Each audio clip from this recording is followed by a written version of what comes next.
What is up, everybody? We are back here at King Film Sports for the NFL Week 3 betting picks and game predictions video here on the channel. As always, be sure to like and subscribe. We just hit 8,000 subscribers. Thank you all so much. Comment your predictions down below. Be sure to join the Betting Picks Discord, link in the description there, as well as following all of our college football content as well. So let's get into the Week 3 slate here. Through the past 2 weeks, we've had a ton of injuries, which has drastic ramifications for all of these games. So starting out with the Thursday night matchup, we have the Miami Dolphins traveling to Buffalo to face the Bills. And wow, two massively different seasons so far for both of these teams. Dolphins 0-2, Mike McDaniel on the brink of potentially being fired as they drop another one last week to the Patriots. The Bills 2-0, big win last week in New York against the Jets. In this one, we're going to be taking the Dolphins. Team total over 17.5 points. Spread is around 12 points in this matchup, and I do think that this is a decent spot for the Dolphins. Yes, short week and a lot of turmoil here. I think it was week 2 last year where the Bills played the Jags, and the Jags were similarly deteriorating at the start of the season, and they just got torn up by this Bills team. And I do think that something similar could happen here, but I still do think that the Dolphins will be able to put up points here, at least maybe get a late garbage time score, even if it's a blowout here. You saw in week 1 that this Bills defense really isn't very good. Yes, I know that Justin Fields and the Jets offense massively struggled last week, but I do think that the Dolphins did look good last week, put up 27 points. Yes, the New England defense isn't great, but ultimately I do think that they will be able to get it right here, have a couple adjustments on the short week, and this is really just a do-up spot for this Dolphins team after 2 struggles to start off the season, and the Bills potentially coming back down to earth after a big performance last week at MetLife Stadium. So I do think that the Dolphins keep it a bit closer here, make it a little bit more competitive than the market thinks, and get over the 17.5 points with their offense there. Then we get to the Sunday slate. We have an NFC South matchup between the Falcons and the Panthers here, and we're taking the over 43 in this matchup. I was looking to take the Falcons and lay the wood here, one of the rare times that I would be on a favorite when the Falcons were looking to be minus 3 points. Then the spread went to 3.5, and then today it jumped to 6 points after the news that a couple of the Panthers' starting offensive linemen could potentially be out for this game and potentially a lot longer than that as well. So that is horrible for a Panthers team that has looked pretty bad to start this season. Coming back cross country from Arizona, I do think that they will play a bit better here, and I do think that their offense will show up. Remember that Week 18 matchup between both of these quarterbacks where the Panthers actually ended up winning that matchup. I think 70 total points may have been scored. So, yes, Bryce Young did look good in the fourth quarter last week in garbage time against the Cardinals. Think he can do some similar things here. This Falcons defense has been decent to start off the year, but I think that the Panthers can move the ball a little bit. And then I look to see some improvement from Michael Penix against this Panthers defense, which looks to be one of the worst units in the league here. So I definitely think we soar over the 43 points there in spite of the O-line injuries there in Carolina. Then we get to a bit of a trap game here between the Packers at 2-0, looking like one of the best teams in the league, and Cleveland, who everyone basically projected to have 4 or 5 wins. In this matchup, we're taking the Packers. Got to monitor some of their injuries on that offensive line here. They're around an 8-point favorite. Need some more information there if we wanted to make a spread play this weekend, but I do think the Packers are solidly the better team in this matchup. Bit of a phony final score there with Cleveland and Baltimore, as that game was like 13-3 midway through the third quarter. Then you had a few turnovers and unfortunate events for the Browns that really made the Ravens win by 30 points in that matchup. I think it was much closer there. I think that this Browns defensive line could present some problems for that Packers offensive line that's dealing with some injuries. So trap spot there. Maybe Cleveland makes it closer than some people think, but Packers win outright there. Then we get to the first leg of our teaser. Could potentially be adding more legs here. Remember, minus 125 on Caesars. Not terrible odds there, but those are really the only playable odds that you have as far as legal sportsbooks go. In this one, we're taking the Texans up to plus 7.5. I also would just like an outright spread or money line bet if you can get the Texans as an underdog here against Jacksonville. You guys know I like Jacksonville before the start of the year in the value plus 300 to win this division, going over their win total and things like that. But that was a devastating loss last week against Cincinnati. They had no business losing that game to Jake Browning. Trevor Lawrence beefing with his coach, Liam Cohen. I do think that that's going to be a good marriage over the course of the season, but you don't like to see that. The Jags receivers were looking terrible. Brian Thomas, potentially worse than last year. Travis Hunter is struggling, and then a couple of the other receivers aren't looking good either. And then the Jags defense wasn't really good coming into this season, and yes, they did get a couple interceptions off Jake Browning, but they ended up getting torched near the end of the game to end up losing.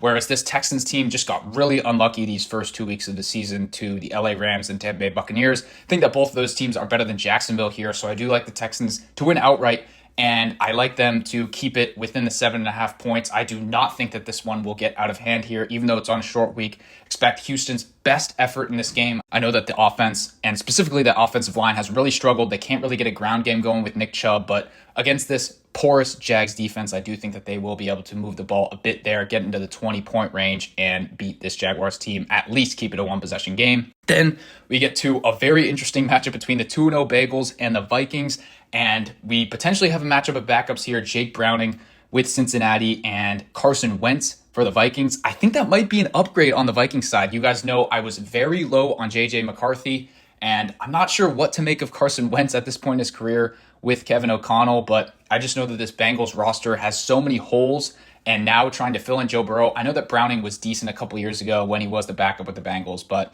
just think that this Vikings roster is better, and we'll see what we get out of Carson Wentz. We'll see more to do with the injuries and what we want to do with some of that spread movement in this game, because it's been all over the place, currently sitting around 3, but I do like the Vikings to win this game. Then we get to the Steelers and the Patriots. We're going with the Patriots to win this one outright. This could be another teaser leg because the Patriots currently sitting around 1.5 point favorites, so could tease them up to 7.5. A lot of uncertainty in this game. I mean, Steelers last week, that was just a really inexplicable loss to the Seahawks. Obviously, that Caleb Johnson mishap giving the Seahawks a free special teams touchdown at the kickoff was pretty bad. But other than that, I mean, the Steelers' offense really didn't look good against the Seattle defense that we don't think is top of the league. And then their defense really couldn't stop the Seattle offense very much, although they did get a couple turnovers there. So tough loss, and the Patriots did look pretty good down in Miami, so I do think that they will be able to get this one done. I think that their defense is just better than the Steelers' defense at this point. Next, we get to a slew of betting locks here, and we have the Rams-Eagles. This is an interesting 1 p.m. Eastern time kickoff. I thought this would be a primetime game, or at least in the afternoon window, just because of the rematch of the playoffs last year, 2 of the NFC's top teams. In this matchup, we're going with the Rams +3 in the hook here. I do understand that it is a bit of a tough situational spot playing in Tennessee last week, and they did look very good in that game, potentially come back down to earth here. But also, how about the Eagles? After that Super Bowl win, you start out the season against your division rival, the Cowboys, have the lightning delay and everything that comes along with that. Then you have the Super Bowl rematch in Kansas City. Got to get up for that one. They end up winning that one, so I think that it's more realistic for them to come down in this game. And it's not even like they've been playing well. They were very underwhelming against the Cowboys, especially that defense, and they probably should have lost that game to the Chiefs last week, if we're being honest. Their offense didn't look very good. They went 7 for 7 on the tush push QB sneaks, and a lot of those were exposed as being offensive offsides or false starts. McVay has formerly been on the rules committee. I think that he's going to emphasize some of those potential penalties, and all it takes is a couple times for Philadelphia to be called out on that. So that knocks out a major advantage, and we could potentially see that in this one. Even if we don't, this Eagles offense, I mean, they really just can't pass the ball at this point. I don't know what the problems are with the receivers or Jalen Hurts, but this Rams defense is one of the best in the league. I think that they will shut down this Philadelphia offense, or at least keep it close. And then Stafford really broke out last week against a decent Titans defense. So I think this is a great spot. Rams want to get revenge there as they almost beat this Philadelphia team in Philly last year in the playoffs. So I think this is a great spot. I think they keep it within the number there. Then we get to a very ugly spot between the Jets and the Buccaneers here, but this is just a story of this Bucs team. They are so lucky in these close games here, and we've seen it again these first 2 weeks of the season.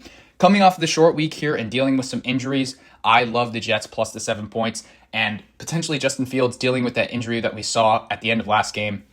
I would actually rather get Tyrod Taylor and get a couple extra points in the spread, so maybe wait for the Jets to get to plus 7.5 here when that gets confirmed. But this Tampa Bay defense, they've been all right to start out the season, haven't played the best offenses. I think we see a bounce back day from this Jets offense, who looked very good in week 1, struggled last week against the Bills. But I think regardless of the quarterback, they will be able to put up a decent day against this Tampa Bay defense. And then on the other side, Baker and that Bucs offense wasn't great until that last drive there against Houston. And I think, this Jets defense has struggled these first 2 weeks, no doubt about it there. But I do think that Tampa Bay has some issues on that offense, and coming in the short week here in week 3, I think that could spell some trouble here. I just overall think that the spread is inflated here. for an 0-2 Jets team that's going to be playing with their hair on fire. And a Tampa Bay team probably knows they got a little bit lucky in those first 2 weeks. So love this spot for the Jets. Similar spot here, 2-0 team versus 0-2 team. AFC South matchup, Colts-Titans. Give us Tennessee plus the 4 points here. The Colts got very lucky to win that game. They were impressive in week 1 with that beatdown of Miami, but then getting the leverage call at the end of the game against the Broncos when Schrader came up short on the field goal, then 15 yards shorter, and he ends up making that one. They end up beating Denver by 1 at home. Let's see what Daniel Jones does when he has to go on the road in a tough environment. We've seen him when he's been comfortable with his tenure in the Giants, and he was fine. He actually made the playoffs that 1 year and won a playoff game in Minnesota. But then over the course of his career, he got exposed. And this Tennessee defense, I think it's one of the better units in the league. They did tire out in the third and fourth quarter of that game against the Rams, and that allowed the Rams' run game to really open up. And then they got a couple big plays on the outside to Puka and Devontae Adams. I think that they will have a much better effort here against this Colts offense. And so I think that Daniel Jones will start to be exposed this week. We'll see what we get with Cam Ward. It's a bit of an up and down experience through 2 weeks this season, but I do not think that this Colts defense is near the top of the league here. So I do think that the Titans at least keep it close there, if not get an outright upset in that one. Then we get to a pretty interesting matchup, Raiders-Commanders. Not a lot to say here. Raiders, tough situational spot playing that late Monday night game, now having to go back across the country against Washington, who played on Thursday night, but Jaden Daniels might be injured in this matchup. If he is, and that spread comes down to near a pick'em, I think that we could be looking at a Commanders spot just because Marcus Mariota is not too bad, and playing with the rest of this Washington team against a Raiders team who really just collapsed in that late Monday night matchup. So give us the Commanders to win that one outright either way. Then we get to an AFC West matchup, Broncos and the Chargers here, and this might be controversial, but I think that these two teams are around equivalent, especially when you take into account the Rashawn Slater injury before the season, now Khalil Mack with that gruesome elbow injury out for this matchup, and they just got a hard-fought divisional win late on Monday night with relatively no home field advantage in this matchup. Broncos probably have the better roster. I know that the Chargers definitely have the better quarterback, but give us the Broncos plus the 3 points here. They will be playing urgently after they blew that game to the Colts, so I just love this spot. I think that they went outright, and you're giving me 3 points here with all of those situational factors and roster factors in mind. I do think that Bo Nix will have a good day against this Chargers defense, and I think that they went outright, giving them plus 3 points there. Then we get to the Saints and the Seahawks. The Saints, probably one of the worst teams in the league. We know that by now. Seahawks, Sam Darnold can always give away a game. We know from his time with New York and then those last couple games in Minnesota. I thought he was all right last week in Pittsburgh, but a couple bad interceptions, so we'll see if we get any of those there. Spencer Rattler is no better on the other side. Seahawks are the better team, so giving them to win at home. Then next we get to the Cowboys and the Bears. Bears massively disappointing these first 2 weeks, and they lose by 31 points there in Detroit. Historically, these teams early on in the season who get beat down by 30 points are very good against the spread the next week. So I do think that Ben Johnson will have his guys ready to go. I think that defense will play a lot better here against the Cowboys, who, yes, did put up 40 points last week, but it was a dogfight. It was an emotional spot there against a divisional rival. I do think that they might come down to earth here, and I do think that the Bears defense plays a lot better. See some regression there, and Caleb Williams just can't be as bad as he's been these first 2 weeks. And this Cowboys defense is one of the worst in the league probably at this point. Not to mention that Ben Johnson in his time in Detroit really owned Eberflus, who was the Bears head coach and defensive coordinator last year, who is now the Cowboys defensive coordinator. So I think that's a brutal matchup for the Cowboys in that matchup, and I think that Caleb Williams will show up ready to play here. Bears need a win at home in Soldier Field, tough environment, so I will take them to win this one outright at +1. Then we get to the other official leg of the teaser here. We're taking the Cardinals plus the 7.5 here. Don't think that they're definitively the better team in this matchup, but Kyler Murray and this Cardinals offense has long given the Niners defense fits, and the Niners have really scraped by against two mediocre teams in the first 2 weeks to win those games, both one-possession battles, and I think that the Niners may win this one. Mac Jones looked decent last week, and the Cardinals aren't nothing terrific, but at the end of the day, I just think that the Cardinals at least keep it close here with Kyler Murray. Maybe they end up backdooring this one to get our teaser home, or they just end up winning outright there. But I do think that the Cardinals can hang with this Niners team with Mac Jones for another week, and potentially without Kyle Juszczyk and Ben Bartch, offensive linemen out as well. So do think that the Cardinals are able to keep it close there. Then we get to the Sunday night matchup, Chiefs against the Giants, two teams that need a win. and could have some props in this game. Spread sitting around 5, so nothing there. We will take the Chiefs to win this one outright here. They just need to get this win. I mentioned that they got a little bit unlucky last week against the Eagles, so I think that they do get it right against the Giants team. That offense, I don't know how much of that is replicable against a Chiefs defense that's much better than the Cowboys, so give us Kansas City to win that one.